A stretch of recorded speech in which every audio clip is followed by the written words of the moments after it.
Here is a scary stat. Nearly 65% of people live paycheck to paycheck, according to a Lending Club study from 2022. Does that sound familiar? How many times have you thought, I earn good money, so why don't I feel financially secure? Welcome to your Money on Easy mode with Damien. Hello everyone, welcome back to your Money on Easy mode. I'm Damien, that weird friend of yours who obsesses over money topics so that you don't have to. Here on this show, we put your money on easy mode, and today we're tackling one of the most basic topics when it comes to personal finance, that is budgeting. Please don't hang up. I promise we're going to make this worth your time. Budgeting is a boring topic, believe me, but it is one that is necessary to help you feel financially secure and move your way up the easy mode money ladder, which we talked about in last week's episode. So let's start things off by defining what a budget is. Tell me what you think of when you hear the word budget. Restriction? I know that comes to mind for a lot of people. A budget shouldn't be about restriction. A budget is simply a plan for your money. Now let me take a little detour here and tell you about a pet peeve that I have. I am sick and tired of you money gurus out there trying to trick people into budgeting by not calling it a budget. I'm looking at you, Ramit Sethi. Financial gurus love to try to trick you by calling a budget something like a conscious spending plan or a money map or a financial freedom blueprint. Look, all of these fancy names are really just describing a budget. It's a plan for your money. It's you knowing where your money's going and putting it in the places that are important to you. Calling it something else doesn't help. It just adds unnecessary confusion. It's like calling a treadmill a walking machine. Don't do it. A budget is a budget. You need one, I need one. We all need a budget. So please, let's own the word budget and take control of our money lives. So let me throw my own analogy for a budget into the mix. Think of a budget like a mirror. What do you use a mirror for? You use a mirror to see yourself as you truly are and to identify places, maybe on yourself, on your wardrobe, that need tweaks or adjustment. A budget is a mirror for your money and for your money priorities. Using a budget, you can see your true spending. You can see yourself and your money as it truly is, and you can identify areas where your current spending doesn't line up with your priorities, and you can make those small tweaks. A budget is simply a mirror for your money. I can promise you that any use you have for your money can be better served by having a budget. Do you want to go on a dream vacation? Do you want to pay down your debt? Do you want to save and invest for your future or for your children's? Having a budget helps you reach these goals faster because you're moving with purpose and direction. According to a study by the National Endowment for Education, 69% of people who kept a budget felt more financially secure and confident about their futures. Okay, I hope I've spent enough time explaining to you what a budget is, why it's important, and thanks for tolerating my pet peeve about calling it something else. Let's talk about the first step to a budget, which is tracking your current spending. So before we can build a plan for the future, we need to understand where we are today. By tracking our current spending, we get a clear picture of where our money's going right now and if that aligns with our priorities or not. So let's talk about the easiest ways to track your spending. This is your money on easy mode after all. There are some painful ways to track your spending, like entering all of your transactions manually in a spreadsheet or on paper, but we're going to set those aside. That's not the way we want to do it here. Instead, if most of your spending is done on a credit or a debit card, whichever bank you're with probably has an app or a web portal that's already tracking those transactions for you and probably already categorizing it into different expense buckets like travel, eating out, etc. So if most of your spending is done on one card, you can view the tracked spending in your bank's app. However, if you have a lot of cards and are spending on all of them, then you need some sort of aggregator to see all of your spending activity. There are free apps and paid apps that can do this for you. One of my favorites used to be Mint. Mint, rest in peace. It's gone forever now. So instead, there are some free tools such as Empower, which used to be known as Personal Capital. That's one that I've used. You log in there, you link all of your credit card and bank accounts, and it will import your transactions and track your spending. Now, one thing that you need to be aware of with these free tools is that if a product is free, that means you are the product. What do I mean by that? These free tools are tracking your activity online, and they are using your prior spending to suggest or to market to you future products that they want you to buy. In addition to that, they could be anonymizing your data, aggregating it, and sending it to third parties so that they can sell to companies who want to market to you. So just be aware that if you're using some of these free tools, then your spending data is the product that they are taking and selling to other companies. If you're okay with that, I personally am, then go ahead. However, there are also paid tools that you can use to track your spending, and some of these are pretty awesome. One example, my favorite budgeting tool is called YNAB, Y-N-A-B, which is an acronym that stands for You Need a Budget. You can link your accounts to it and it will track your spending. You can assign your transactions to categories and you can see your spending in those categories throughout the month. Another tool which is pretty awesome is called Copilot. This is currently only a product available for Apple products, but it uses some machine learning and AI to categorize your expenses without you having to tell it how to categorize them, which I think is a pretty cool feature. So in order to start a budget, we first need to track our expenses and see what categories our expenses are falling into and the percentages of our spending that we're doing in those various categories. So find one of these apps, track your spending over a month, and then at the month end, take a look at how much you're spending in each category. Okay, next up, let's talk about how you should organize your budget. How much should you be spending on eating out? How much should you be spending on a mortgage or rent? One of the most common budget breakdowns is what's called the 50-30-20. This means you spend 50% towards needs, 30% towards wants, and 20% towards savings or investing or debt repayment. This is a popular and common approach to organizing your budget categories, and I recommend it. Here at Your Money on Easy Mode, we want your budget to be simple so that you can stick to it and not get overwhelmed by trying to juggle 50 different budget categories. Instead, let's have 3 large categories that our spending falls into, and we will track it accordingly. First up, let's talk about needs. So about half of your income or half of your spending should be spent on needs. Let's figure out how to differentiate between needs and wants. A good way to tell if something is a need is to ask yourself this question.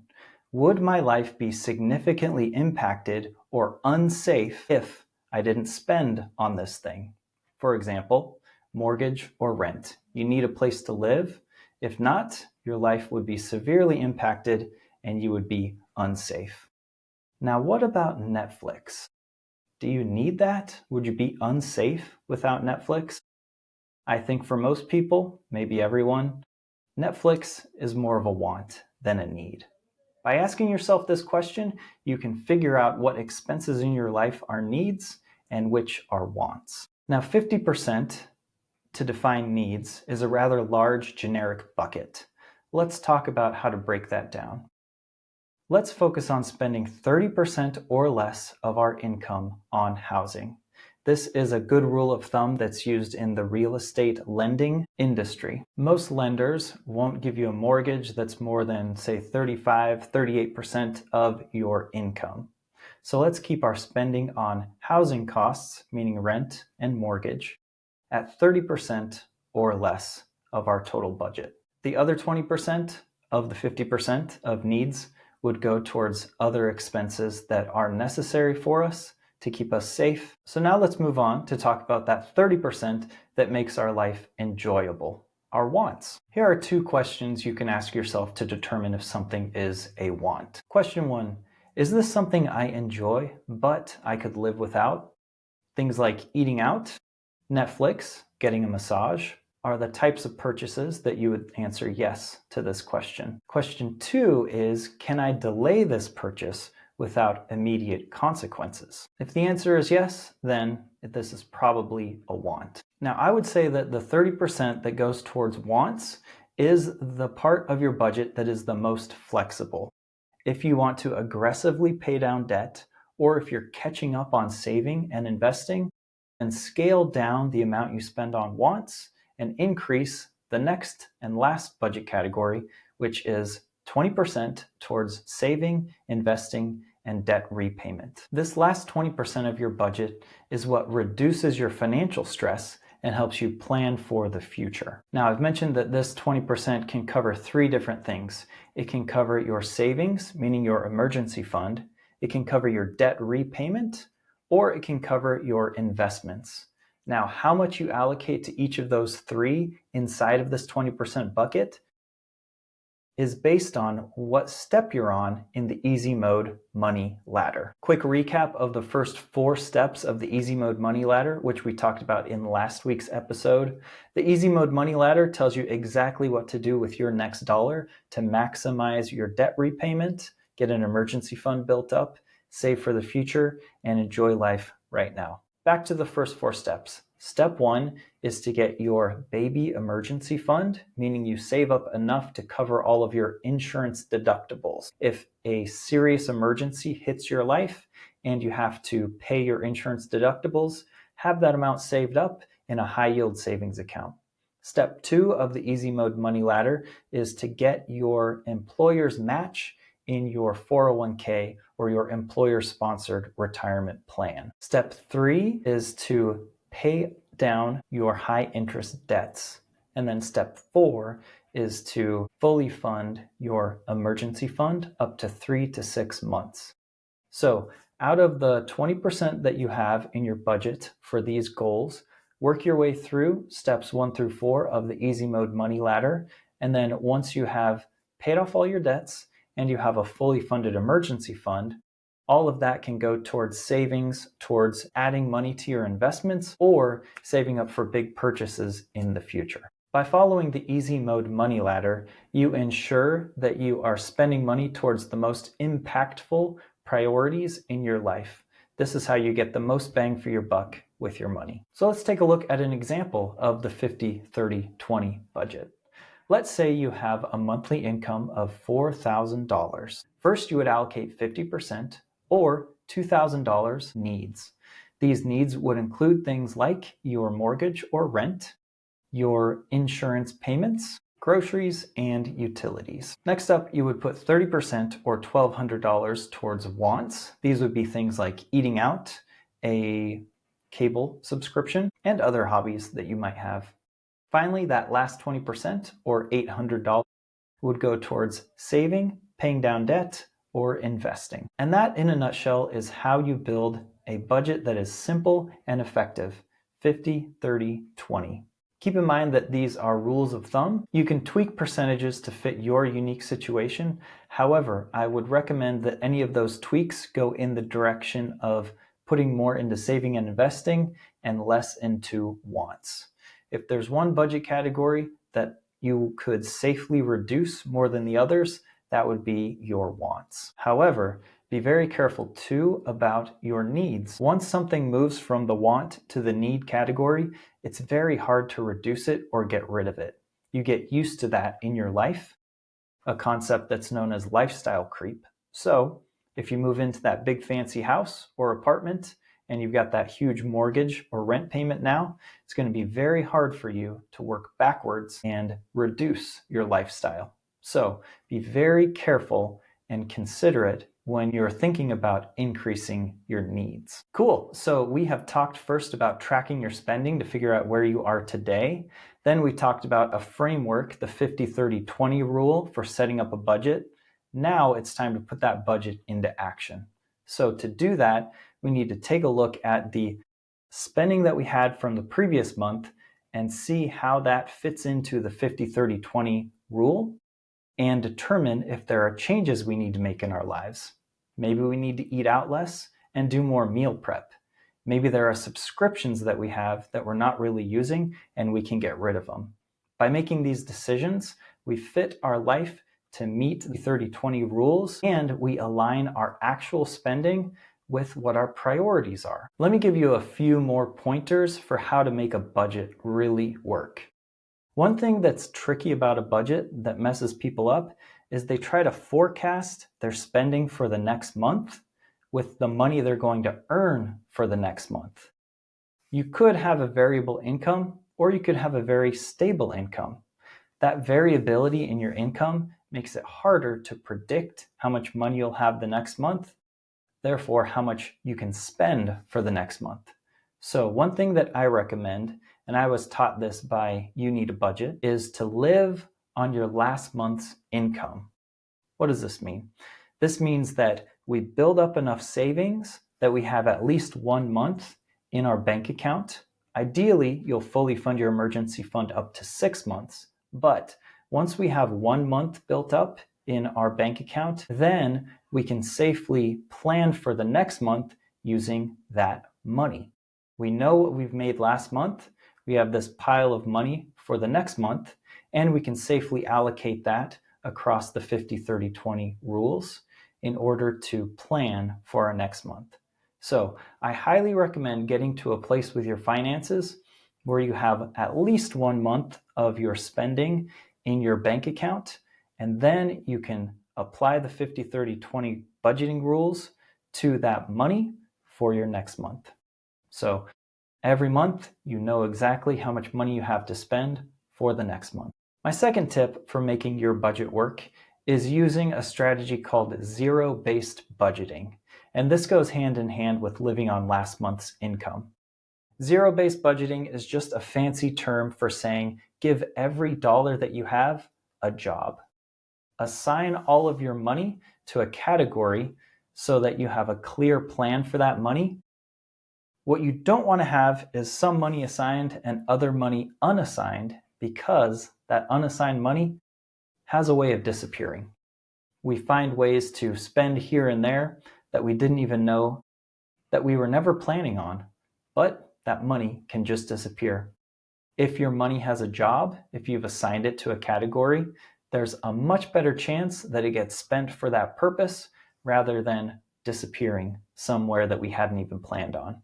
So live on last month's money and assign every dollar a job, meaning use a zero-based budget. And finally, adjust throughout the month. Don't set a budget on the 1st and then come back on the 31st of the month to finally see what happened. Keep an eye from week to week on your spending and your progress towards your goals for that month. Adjust along the way. Sometimes unexpected expenses come up. That's fine. We can adjust our budget categories and move our spending to align with reality. Remember, a budget is a plan and it's the ideal, but it can be adjusted throughout the month as real life happens to us. One other thing I want to mention is to budget for irregular expenses. For example, my car insurance I pay every 6 months. I know that that expense will come in January and July of every year, and I have a pretty good idea of how much it's going to be. So what I do is I set aside money each month towards that payment. Inside of my 50% needs category, I set aside 1/6 of my car insurance payment, and then that balance grows and grows inside of my account until we get to that payment date and the full 6-month payment is already there in my account.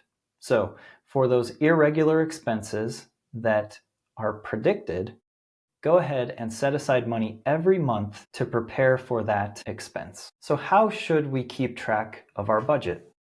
Now, here at Your Money on Easy Mode, we want you to use the easiest method possible. And the easiest method possible today is to use an app on your phone or your computer that will do the tracking for you. I already mentioned previously apps like YNAB, You Need a Budget. This one's my personal favorite because it incorporates zero-based budgeting and living on last month's income into the product itself. It will automatically import transactions from your bank accounts and your credit cards and assign them to categories using rules that you develop. So, YNAB, one of my favorites.